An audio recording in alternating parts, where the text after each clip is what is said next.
চাচা কিরম আছুন? আছি বালাই, আপনার তো বালা। আল্লাহ রাখছে বালা। না ডিউটি লইয়া কই যাইতা শুনতে? আরে এনো আসলাম যে আমি তো অন্য কাজ করি, ওষুধ পড়া টুহাইটা হাই, এনো আসলাম যে দেখি গাছ মাছ নাই হাই ওষুধে। আমনে বলে অনেক তোর খেলা জানো? নিনগা শুনলাম। খেলা তো জানতাম, আমি তো আগে খেলতাম আর এখন খেলাই না? তখন খেলাই না। একটা খেলা খেলাই না, জানি আমার লাগবো বেটা আমারে। বয়স বাচ্চা দশটা না বেটা। আমার বাবা একটা খেলা জানি লাগবো। দৌড়লে তো দেহানি লাগবে। বাবা না একটা খেলা জানি। এই যে হ্যাঁ আওয়াজের খেলা দেখবার লাগে। তখন বেটা শরীর বার হয়ে আছে না। আচ্ছা একটা খেলা দেখাই। আমরা কথা লইতে একটা খেলা দিই, হ্যাঁ দিন। দেখা যাক মনে আছে নাকি।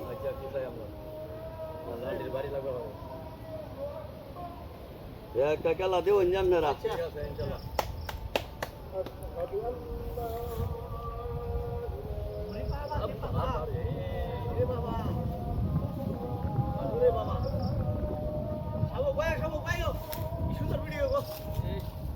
বাবা আল্লাহ আমার বাঁচারা হোক। এত কষ্ট করে ভিডিও করে ভিডিও খুব সুন্দর ভাই ভিডিও আমরা কি করেন ভিডিও কি হইছে? অনেক সুন্দর অনেক ভালো ভিডিও হইছে গো।